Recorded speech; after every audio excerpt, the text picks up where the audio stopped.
Last on Everdark, Balthazar, Arceus, and Daemon go outside to intercept Fiona Darksilver. She has come in secret to speak to Daemon in order to understand if what the Order is doing is just. Balthazar, however, has other plans. Starting to accept that he is the immortal Eiros reborn, he tells Daemon to return to the manor while he and Arceus deal with Fiona. His powers, now far greater than before, are more than enough to keep control of her. But while Balthazar intends to put Fiona in his dungeon, Sophia Strange appears and tells him that she has set a place for Fiona at the dinner table. She hints that Fiona might be swayed to their side, and the prize for that might be another immortal. Everdark, Episode 54. I Am King. Silence had reigned at the dinner table after Christian had mentioned the vampire civil war. Julian had braced himself for question after that, but instead, both Elizabeth and Henry just drank their wine, a lot of wine, and stared blankly ahead. Maybe they had just reached their limits of strangeness that evening. Maybe they were simply overloaded with everything going on and trying to sort some of it out. Whatever it was, it had them quiet. Christian had opened his mouth to say something to his parents plenty of times, but had closed it without actually saying a word. He then went back to pushing the beef around on his plate. The dinner smelled delicious, and the taste was just as good. But Julian was guessing that, like him, Christian had no hunger for the food. The thought of pressing his lips against Daemon's throat and sinking his fangs into that golden flesh, though, had his mouth watering, and his fangs ached just thinking about it. He imagined the Thorns as horror. If they heard that, it would have even disgusted him a day or so ago. It had, in fact, disgusted him. But now, the thought of suckling on Daemon was sexy and comforting at the same time. William had tried to introduce conversation, light and airy, which would go on for a few moments before tapering off into that thick, heavy silence that felt like it was crushing Julian beneath it. His eyes kept shifting to the door, where Daemon, Arceus, and Balthazar had disappeared through. The Vampire King had ordered him to stay behind. When Julian reached for his mind now, Daemon was still telling him to remain where he was, as Daemon was coming back. Coming back? Julian straightened in his chair. Ridley looked curiously at him. What? Why? With Fiona? No. Eiros and Arceus are dealing with that, as my loyal retainers should. Daemon sounded pleased. Julian's eyebrows raised. Balthazar's acting like Eiros, huh? Yes, he is. And that makes you happy? That makes him happy, Daemon clarified. He has felt alone and an outsider for too long. This shows him that he is not, so I will be back momentarily. And then Daemon swept in. Julian jumped up and helped him off with his wolf coat. He petted it, remembering the soft fur of the wolf he'd held earlier as he did so. Elizabeth frowned, but said nothing. It caused him to wonder if it was weird for him to do this, but then he realized he would have done it for a lover, regardless if such a lover was a king. This wasn't because Daemon was his master either, but Elizabeth was suspicious. He understood that. All of this stuff was the exact opposite of what Elizabeth really wanted for them. One of the staff came up and took the thick fur coat from his hands to bring it back to their rooms. 2 staff members held their chairs out for them, as Daemon took his place at the head of the table with Julian beside him. "What's going on with Fiona?" William asked, his boyish face alight with curiosity. Balthazar and Arceus are taking care of that matter, Daemon assured him. Everything is well.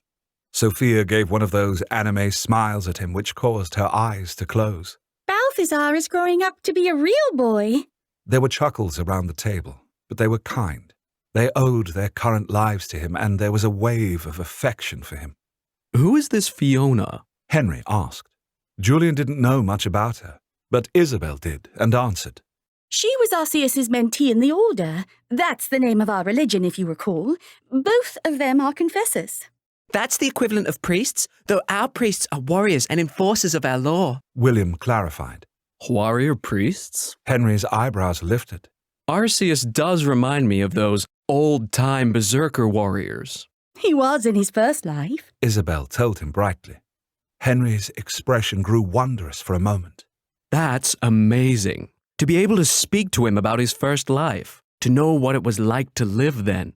History truly comes alive. Could we ask him about that? It's probably rude to ask about first lives, I'm guessing. Elizabeth replied dryly, assuming that no good could come from knowing beings that had lived for many human mortal lives. You're correct that some don't like to speak of it, but Arceus isn't one of those. Isabel answered. William rolled his eyes. He won't stop talking about it. He's a history nerd. He actually has tried to interview and record everyone else's lives. Henry was like a pointer dog. Really? He recorded all of this? Would he let... I suppose he wouldn't... I mean... Oh, he'll let you listen to it. Like we said, he's a complete nerd about history. He'll talk your ears off. William leaned his head back against the chair. Henry's eyes were just shining, though, and a faint smile was on Julian's lips. This was the first time that either of the Thorns looked happy about vampires. If you ask and someone doesn't wish to discuss the past, they will tell you. It's not rude or anything. Isabel assured them. Most of us aren't terribly old, so really it's the ancients who don't speak about themselves. But there's no one more ancient than Daemon, is there? Elizabeth turned her head towards Daemon. Everyone else did as well. Julian tensed. It was Daemon, though, who put a comforting hand over his on the table and regarded Elizabeth evenly. "What do you wish to know?" he asked her. Julian's head shot up. Was Daemon going to actually tell them things? The Vampire King's mind was strangely opaque at that moment. Will you tell me anything? She challenged. Mom? Christian warned, frowning deeply. "It is all right. As Isabel said, I may answer you, or I may not," Daemon answered evenly. Everyone in that room was riveted on him, even as most of the vampires tried to behave as if they weren't listening too carefully. Learning more about an immortal, let alone their king, was new for them. Arceus and Balthazar are going to be upset they missed this. Christian said with a wan smile. That was when Sophia bobbed up in her chair. Wait! Everyone wait! Her silver eyes were huge, making her look more anime than ever. Is something wrong, dear? Though Elizabeth knew that Sophia was a vampire, and hence not as young as she looked by a long shot, there was still a softening in her gaze as she looked at her. I'm getting a vision! Sophia went very still. Vision? Elizabeth glanced towards Julian. Her gift is to see the future. Julian answered quietly. Her eyes went huge. Then everyone held their breath. A glow passed through them as if a car's headlights had passed by. She suddenly slumped. Her head hung towards the table like a broken flower on a stem. Julian thought to go to her to make sure she was okay when she straightened once more. Her eyes were full of tears. She turned towards Daemon. I saw her! I saw my mistress for the first time in a vision! She breathed. See her? Julian clarified. Sophia nodded vigorously. I knew she was still with us, but now I know where. And that is? Daemon prompted with a lifted eyebrow and a wave of his hand. Solus! She's still in Solus, our true home. Her expression went bleak. But in a dark place. So very dark and cold, and she's hungry, near madness. Daemon's hand tightened over his, which was the only reaction he gave to this news. Julian knew that Daemon cared for Seer and Iros best. Are you okay? Julian asked him. I should not have gone to sleep. Such foolishness, Daemon muttered. I had a duty, not just to myself but to the others. I thought everything would be fine, even though she told me it would not be. You didn't know. Not really. He might have thought she was exaggerating, and... I did not care. Daemon cut him off. I did not care. I was too wounded to care for anyone but myself. And this is the result. Sophia was suddenly talking to one of the staff members. Jessie, would you please set an extra place at the table beside Arceus? Of course. Jessie, a woman with deep brown hair and eyes, nodded before whisking out of the room. Well, who's joining us? Christian asked. Sophia had already come around the table to Daemon, and she stroked their joined hands. Don't worry, my king. All will be well. I know how to get to Seer. When my strength is greater, I can break into any of the territories, Daemon assured. We cannot wait so long, but it does not matter. There is another way. Fiona is Wyvern. She told him. He blinked. Yes, she is a Wyvern, but they cannot phase between the Everdark and Earth. Isabel said with a frown. She didn't say that Fiona was a Wyvern. Christian corrected. She said Fiona is Wyvern. There was silence, and then it seemed like everyone started speaking at once. Another immortal? So Callie and Wyvern have been here and we've never known? How many more are there? Are any of them dead at all? The Order has been warning us for ages about how terrible the immortals were, but if they've always been with us, what does it mean? I did not sense that in Fiona, Sophia, Daemon remarked slowly. That is because she's so lost. Sophia said. You only knew about the other because of the blessing. The babble of voices seemed deafening to Julian suddenly in his head, and outside of it all it became clear to them that the world they thought they knew wasn't that way at all. The voices kept growing and growing in volume. I'm hearing their thoughts too. It's so loud, I can't block it out. Suddenly the voices went from a roar to a whisper, and then silence. Julian's hands had lifted to his ears without him noticing. He slowly lowered them. He looked around. No one seemed to have noticed his reaction. He swallowed and let out a breath. Daemon smoothed a hand down his back, resting it on the base of his spine. The hand was warm and comforting. It centered him. It was also, he realized, stopping his gifts from misfiring. Julian turned towards Daemon with a grateful look on his face. Thanks, Julian whispered. Daemon kissed his temple. You are more than welcome. You're doing so well. I don't know what happened there, Julian admitted. Emotions lower control, and your gifts are slowly coming online, Daemon explained. I could hear their thoughts. Iros's gift, Julian said, and wiped sweat off of his upper lip. Yes, as Iros grows stronger, your gift may, Daemon murmured. And Fiona's Wyvern? So will I start phasing in and out of places too, now that she's here? He suddenly thought about the horror of phasing but not making it through all the way. He swallowed. I hope that doesn't happen. Will it? I am not convinced Fiona is Wyvern. She does not feel familiar to me, but Daemon's shoulders lifted and fell. We shall see. But no, you will not start phasing. Yet. Oh man, don't say stuff like that. You have many gifts, Julian. You will likely have hers as well. Great, Julian said faintly. Where's Sophia? Everdark is far from over, but I know how it is when you get really into a story. You want to know if there's more. In this case, there is more. A lot more Everdark. Right now, I'm actively writing the sequel, Everdark Academy, which takes place immediately after the events in Everdark. The main romantic couple is different, but Everdark Academy includes the characters from Everdark you love and a whole lot more. Where am I in Everdark Academy? Right now, there are over 120 chapters, and I'm definitely well over halfway finished with this part of the story. But even that won't be the end. I'm dreaming up the next story that takes place in the Everdark world, so that when Academy is done, I'll just start with Everdark 3. Julian looked around as he realized that the little girl was no longer in the dining room. He didn't have to wait long to find out, because she appeared in the doorway with Balthazar, Arceus, and a beautiful black woman in a purple duster with beaded threads through her long hair. He assumed that this was Fiona. The woman's silver eyes darted around the room nervously, before resting on Daemon and then on Julian. The room had gone silent again, but this time it was an angry silence. Fiona was the enemy, no matter what Sophia had said. Sophia took Fiona's hand and led her to an open seat, which was beside Arceus and near Daemon and Julian. Here you go. The beef is really good. You should have some. Sophia offered kindly. Thank you. Fiona sat with a mixture of grace and awkwardness. The awkwardness was from the stiffness with which she moved. Her hands settled by her sides and she stared down at her plate. Arceus sat down beside her and started to serve her food without being asked. Balthazar was still at the door, frowning as he watched Arceus serve the other confessor. His gaze lifted and met Daemon's. Silent communication seemed to pass between them, and with a sigh, Balthazar took his seat at the other head of the table.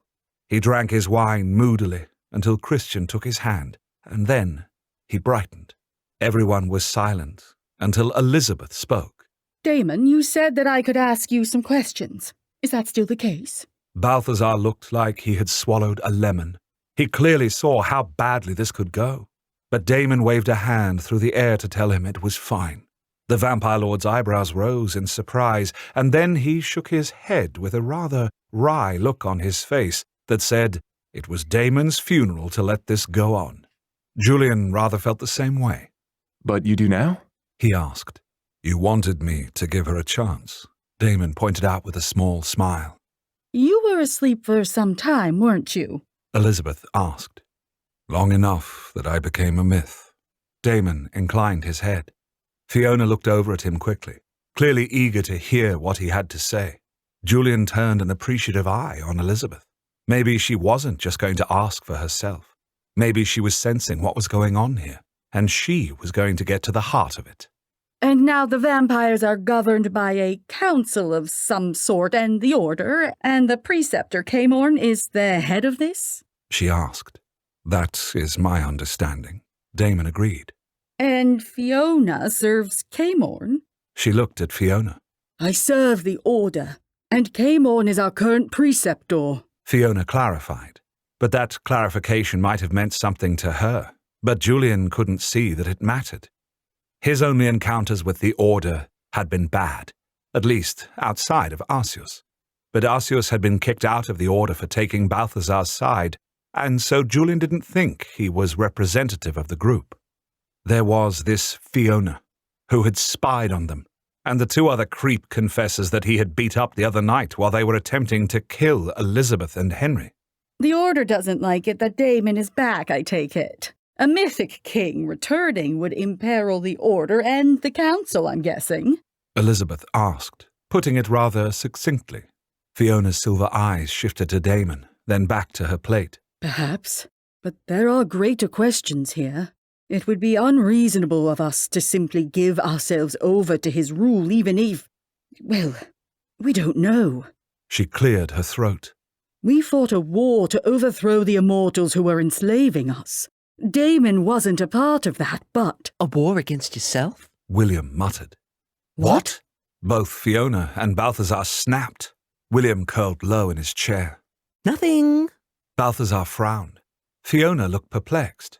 Neither knew that the other was, at least, potentially, an immortal. The point is, Fiona finally continued, taking in a deep breath. that our only understanding of the immortals is that they were cruel rulers, and now the greatest of them has returned, and what should we think? How can we trust him? We don't know what he wants. Many didn't even believe it was him. But you do now? Julian asked. She nodded. Yes, I do. Now, Our histories also tell us that Daemon was not part of our enslavement. In fact, we were inspired by him to throw off the shackles of our oppressors. Arceus reminded her gently. So a hostile reaction to him by the Order is a strange one, is it not? Fiona glanced over at Daemon and Julian again, as if she couldn't quite believe they were real. We just don't know what he wants. So why not ask him? Elizabeth turned her full attention to Daemon. What do you want, Daemon? What do you intend? The vampire world has gone on without you. Do you intend to take it back under your rule? And if so, how? With force or... Mom, this is the most crucial thing about the future. Perhaps we shouldn't be asking this at the dinner table? Christian stared at Daemon and then his mother. Balthazar also looked a little green. His dinner party was either going to be viewed in the future as a smashing success or as an abject failure. More than that, it might mean the difference between war and peace. Julian's gaze slid towards Daemon. What would he say? Would it be the usual, "I am king"? Or would it be nuanced? He didn't have long to wait. Daemon shifted his stance, and somehow he looked like a king on his throne instead of just a figure sitting on a dining room chair. "I welcome those who welcome me," Daemon answered simply. He gestured around the room. I will reward those who welcome me. Those who are my friends will never have anything to fear from me. Those who are willing to open their hearts to me will find that their king has returned, and that this is a wholly good thing. And those who don't? Those who are skeptical of having you come back and take over? Who don't know you and therefore fear you? Fiona asked. What will you do with them? I will convince them of my good intentions. His gaze was fully upon her, and Julian saw her shoulders shake. Her breath quickened, and she seemed to curl in on herself. I am your king, whether you welcome me or not, whether you are my friend or not, whether you would open your heart to me or not. This is not a choice. This is reality. Daemon said that the Everdark is changing because you are back. Fiona whispered. I don't know what he meant, but I think... I am your king. I am the ruler of all, Daemon told her solemnly. And Julian could tell that these words had greater meaning than perhaps any of them really understood. Those who fear me seek to hide in the Everdark, but they are not safe there. That is my domain. It responds to me, and in a shorter time than you might believe, they will find that it will reject them. They will flee and come here, where I also am supreme. Do you mean to rule over humanity too? Henry asked. Daemon actually smiled. I have heard from your son that the people of this country want no monarchy, but like I have said, my being king is not something that is chosen. It is something that simply is.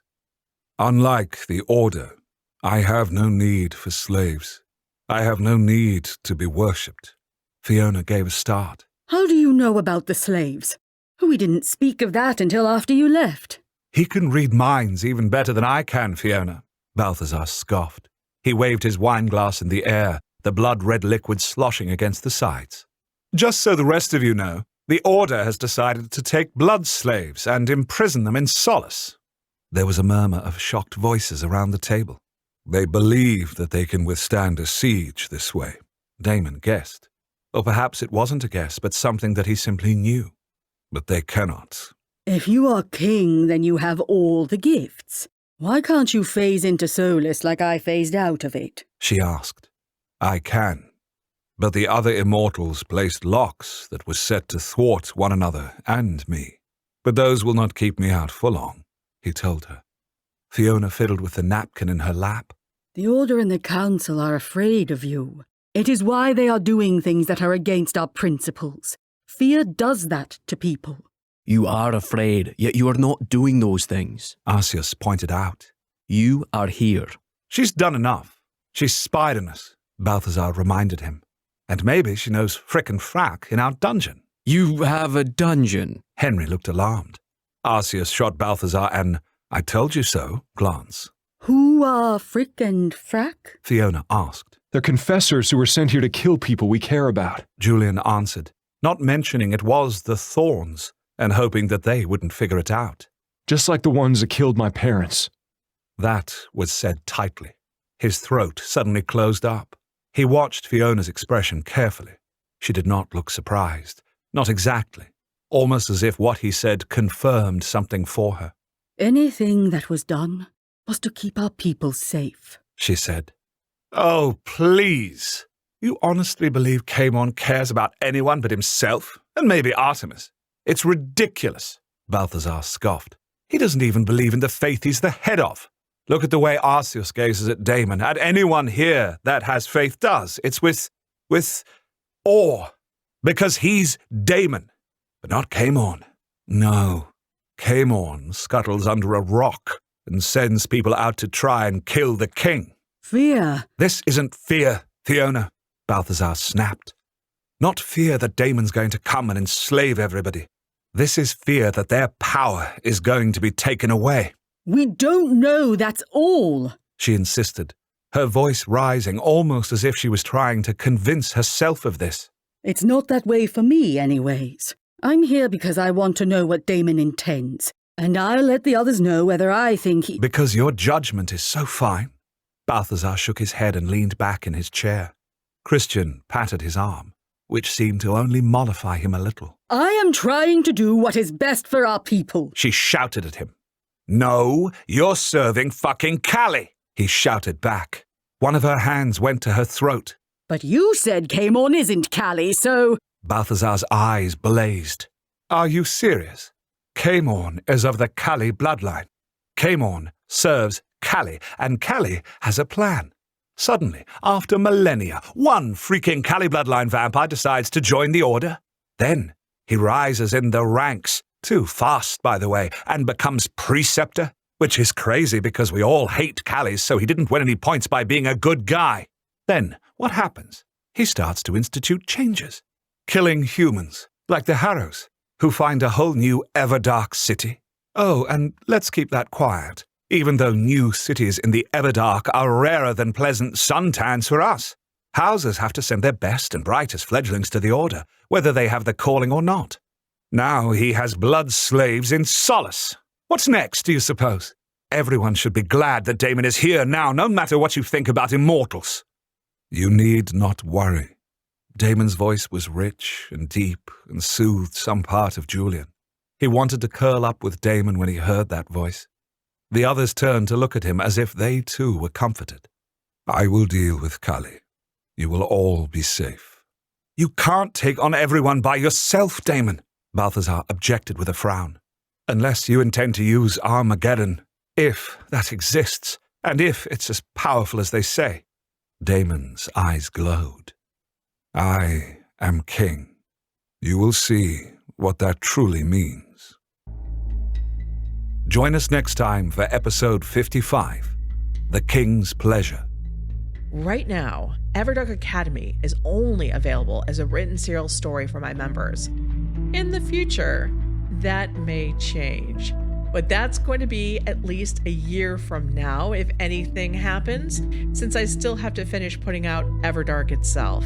If you want to read the rest of Everdark, go on to 120 or more chapters of Everdark Academy and read the rest of my gay romantic serial stories, which include not only more vampires, but elves, shifters, dragons, and more. Sign up to be a supporting member of wraithrain.com. Just follow the link in the notes. The Everdark podcast by Ex Aratare is performed by Edward Fox, Adam Riley, Jay Thillis, Bruno Devant, Kelly Michaels, and Hannah Hart, with Liz Gentle as Seer. Edited by Matthew Prince, continuity by Adrielle Wiggins. Everdark is produced by Wraith Rain Publishing in association with Her Grace Reed Studios. Copyright 2022 by Wraith Rain Publishing.